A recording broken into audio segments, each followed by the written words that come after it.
दोस्तों 23 मार्च 2021 यानी इस दिन 90 वर्ष हो जाते हैं भगत सिंह, राजगुरु और सुखदेव जी को फांसी हुए। इस दिन से लगातार मैं आपके सामने भगत सिंह और उनके साथियों से जुड़े हुए दस्तावेज प्रस्तुत कर रहा हूं। उसी क्रम में मेरे पास आज वो फैसले की कॉपी है जिसके बिना पर भगत सिंह, राजगुरु और सुखदेव को फांसी हुई थी तथा अन्य लोगों को आजीवन कारावास या अन्य सजाएं हुई थी। तो मैं आपके सामने प्रस्तुत कर रहा हूं फैसले की कॉपी। भारतीय दंड संहिता में धारा 121 के अंतर्गत जो अपराध सजा के योग्य है वह है राजा के खिलाफ युद्ध करना या युद्ध करने का प्रयास करना या युद्ध करने के लिए उकसाना। क्रांतिकारी पार्टी जिसका गठन दिल्ली में सितंबर 1928 में हुआ था और जिसके अभियुक्तगण संबंध रखते थे, उसकी गतिविधियों का अर्थ युद्ध करना या राजा के खिलाफ युद्ध करने के लिए उकसाना था। इस तर्क से साबित हो जाता है कि उनके कृत्य राजा के खिलाफ युद्ध करने वाले या युद्ध के लिए उकसाने वाले थे। सदस्यों ने पार्टी का नाम रखा था हिंदुस्तान सोशलिस्ट रिपब्लिकन आर्मी और उनके एक नेता जिसका नाम पंडित जी था, उनके जिम्मे जो विभाग था वह सैन्य विभाग कहा जाता था। यह बात पार्टी के लड़ाकू चरित्र की ओर इंगित करती है, नहीं तो कम से कम उनके इरादों के बारे में जिन्होंने इसका गठन किया था। इसके बाद कुछ किताबें जिस तरह की थीं कि उन्हें देखा जाए और जो पार्टी के कुछ सदस्यों के पास थीं, जैसे कि मॉडर्न ब्रिज लीडर्स और अन्य तमाम किताबें उनके पास थीं, इन्फेंट्री ट्रेनिंग, द सिपाही ऑफिसर्स मैनुअल, इस तरह की। इसके बाद और भी देखें तो दिल्ली में इस्तेमाल किए गए बम तथा लाहौर व सहारनपुर में पाए गए बम, ये सारे बम वास्तव में अपराध करने के लिए जरूरी हथियार हैं और जानबूझकर जीवन छीन लेने के उद्देश्य से इस्तेमाल करने के लिए हैं। ये ऐसे हथियार नहीं हैं जो अपनी सुरक्षा के उद्देश्य के लिए होते हैं। इसके बाद फणींद्रनाथ घोष एवं मनमोहन बनर्जी का साक्ष्य सितंबर 1928 में दिल्ली की बैठक के लिए किए गए प्रस्ताव के स्वरूप के बारे में है, जो क्रांति लाने के साधन के रूप में आतंकवाद को अपनाने का हक प्रस्तुत कर रहा था। अंत में कार्यों के स्वरूप, जैसे कि बाद में पार्टी के सदस्यों ने अपराध किए, खासकर बमों का दिल्ली के असेंबली हॉल में फेंकना, लाहौर में पुलिस ऑफिसर का कत्ल करना, जेल से कैदी छुड़ाने की योजना, बम बनाने की फैक्ट्री के लिए महत्वपूर्ण केंद्रों की स्थापना करना, ये गतिविधियां प्रकट करती हैं जो भारतीय दंड संहिता की धारा 121 के दायरे में आती हैं। यहां तक अभियुक्त कुंदन लाल एवं प्रेमदत्त का सवाल है। इस बात में न्यायोचित संदेह है कि उनकी गतिविधियों को युद्ध करने के लिए उकसाना भी कहा जाता है। हालांकि यह बिल्कुल स्पष्ट है कि वे युद्ध करने के अपराध के षड्यंत्र में दूसरे अभियुक्तों के साथ थे और इस तरह भारतीय दंड संहिता की धारा 121A के अंतर्गत दोषी हैं। खून करने का अपराध भगत सिंह एवं शिवराम राजगुरु के विरुद्ध सिद्ध होता है, भले ही यह नहीं मालूम है कि इन दोनों में से किसके द्वारा गोली चलाई गई से वास्तव में मौत हुई है। भारतीय दंड संहिता की धारा 114 के प्रावधान दोनों को खून करने के लिए समान रूप से दोषी ठहराते हैं।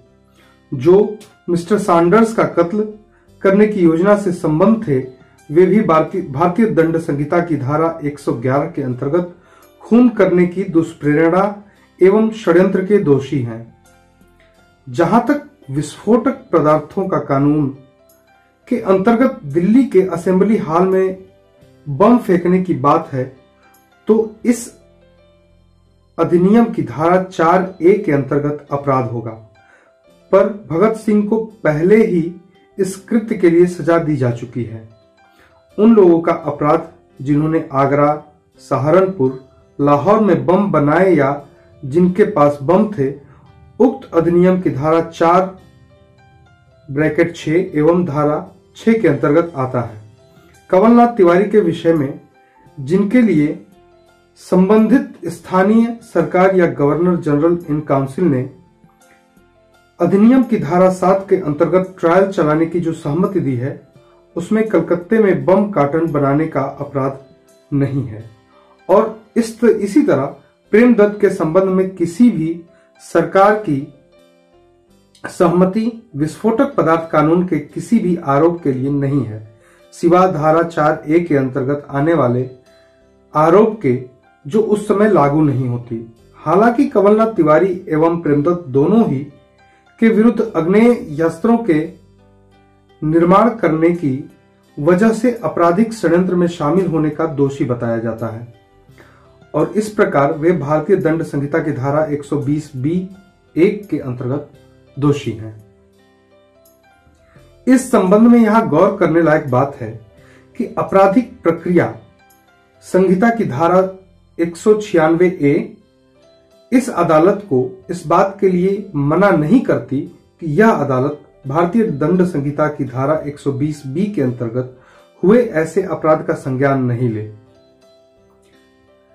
जहां षड्यंत्र का उद्देश्य विस्फोटक पदार्थ कानून के अंतर्गत अपराध करना हो, भले ही इसके लिए स्थानीय सरकार के गवर्नर जनरल इन काउंसिल की सहमति विस्फोटक पदार्थ कानून की धारा 7 के अंतर्गत न मिली हो।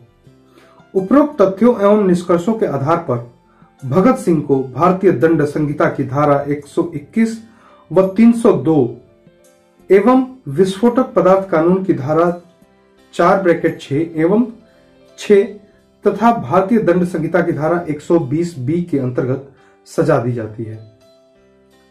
इस तथ्य को देखते हुए यह जानबूझकर कायरता से किया गया खून था जिसमें उसने हिस्सा लिया था और यह देखते हुए कि वह इस षड्यंत्र का प्रमुख सदस्य था, उसे गर्दन से तब तक लटकाए जाने की सजा दी जाती है जब तक उसकी मौत न हो जाए। शिवराम राजगुरु उर्फ एम को भारतीय दंड संहिता की धारा 121 एवं 302 के अंतर्गत सजा दी जाती है। मिस्टर सैंडर्स के खून में उसकी भागीदारी को देखते हुए उसे तब तक गर्दन से लटकाए जाने की सजा दी जाती है जब तक कि उसकी मौत न हो जाए। सुखदेव को भारतीय दंड संहिता की धारा 121 एवं 302 के साथ ही 109 एवं 120(b) एवं विस्फोटक पदार्थ कानून की धारा 4(b) एवं धारा 6 के साथ भारतीय दंड संहिता की धारा 120(b) के अंतर्गत सजा दी जाती है।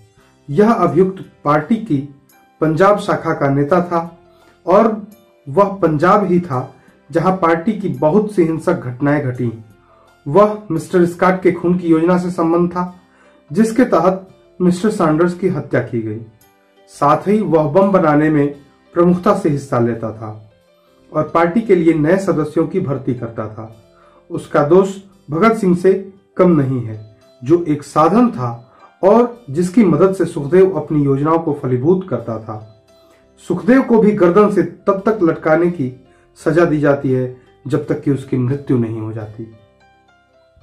किशोरी लाल को भारतीय दंड संहिता धारा 121 एवं 302 साथ ही धारा 109 एवं 120(b) के विस्फोटक पदार्थ कानून की धारा 4(6) साथ ही 6 एवं भारतीय दंड संहिता की धारा 120(b) के अंतर्गत सजा दी जाती है। वह षड्यंत्र का एक अधीनस्थ सदस्य था, पर वह मिस्टर स्कॉट की हत्या की योजना से संबंध था और बम निर्माण में सक्रिय था। उसे आजीवन कारावास की सजा दी जाती है। महावीर सिंह को भारतीय दंड संहिता की धारा 121 एवं 302 साथ ही धारा 109 एवं 120(b) के अंतर्गत सजा दी जाती है। वह भी पार्टी का एक अधीनस्थ सदस्य था, पर मिस्टर स्कॉट की हत्या की योजना में संबंध था उसे आजीवन कारावास की सजा दी जाती है।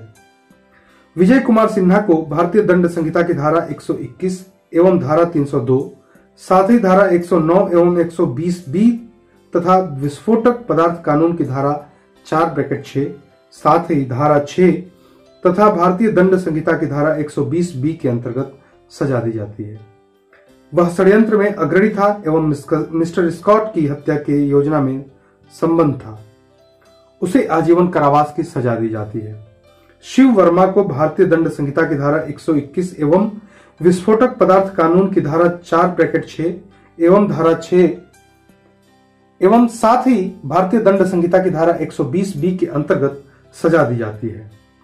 वह अभियुक्त प्रांतीय दल का नेता था और बम बनाने में प्रमुख था। उसे आजीवन कारावास की सजा दी जाती है। गया प्रसाद उर्फ निगम को विस्फोटक पदार्थ कानून की धारा 4(6), साथ ही धारा 6 एवं भारतीय दंड संहिता की धारा 120 बी के अंतर्गत सजा दी जाती है। वह पार्टी का एक सक्रिय एवं महत्वपूर्ण सदस्य था और बम बनाने का काम करता था। उसे आजीवन कारावास की सजा दी जाती है। जयदेव को भारतीय दंड संहिता की धारा 121 एवं विस्फोटक पदार्थ कानून की धारा 4(6) एवं 6, साथ ही भारतीय दंड संहिता की धारा 120 बी के अंतर्गत सजा दी जाती है। वह पार्टी का एक सक्रिय सदस्य था और बम बनाने में भाग लेता था। उसे आजीवन कारावास की सजा दी जाती है। कमलनाथ तिवारी को भारतीय दंड संहिता की धारा 121 तथा 120 बी के अंतर्गत सजा दी जाती है। उसे कलकत्ता में बम कार्टन बनाने के इस काम के लिए अपने कमरे उधार देने और मोलानिया डकैती में हिस्सा लेने के लिए आजीवन कारावास की सजा दी जाती है। कुंदन लाल को भारतीय दंड संहिता की धारा 121(a) के तहत सजा दी जाती है। वह षड्यंत्र में नवंबर 1928 तक सक्रिय था, लेकिन उस तारीख के बाद नहीं। उसे 7 साल सश्रम कारावास की सजा दी जाती है, पर यह एकांत कारावास नहीं होगा। प्रेमदत्त को भारतीय दंड संहिता की धारा 121(a) तथा 120 बी के अंतर्गत सजा दी जाती है। वह पार्टी का महत्वपूर्ण सदस्य नहीं था। वह जनवरी 1929 के बाद शामिल हुआ। उसे 5 वर्षों का सश्रम कारावास एवं बगैर एकांतवास कारावास की सजा दी जाती है। अभियुक्त देशराज, अजय कुमार घोष एवं जतेंद्र नाथ सान्याल को रिहा किया जाता है। इस फैसले की कॉपी भगत सिंह, शिवराम राजगुरु एवं सुखदेव को निःशुल्क दी जाएगी। जहां तक इस कार्यवाही से संबंधित किसी आरोप का सवाल है, 5 इकबालिया गवाहों जयगोपाल, फणींद्रनाथ घोष, मनमोहन बनर्जी, हंसराज वोहरा एवं ललित कुमार मुखर्जी को कैद से मुक्त किया जाता है। आज इकबालिया गवाह रामशरण दास एवं ब्रह्मदत्त के लिए अलग आदेश जारी किए जाएंगे। घोषणा की गई 7 अक्टूबर 1930। जीसी हिल्टन, अब्दुल कादिर, जेके टप। तो मित्रों, ये उस फैसले की कॉपी थी जिस फैसले के तहत भगत सिंह, राजगुरु, सुखदेव और उनके साथियों को सजा हुई। ऐसा फैसला जिसमें जज ने कहा कि भगत सिंह का जो कार्य था वो कायरतापूर्ण था। उन्होंने जो सैंडर्स की हत्या की वो कायरतापूर्ण थी और उन्हें बम बनाने की वजह से आतंकी घोषित किया।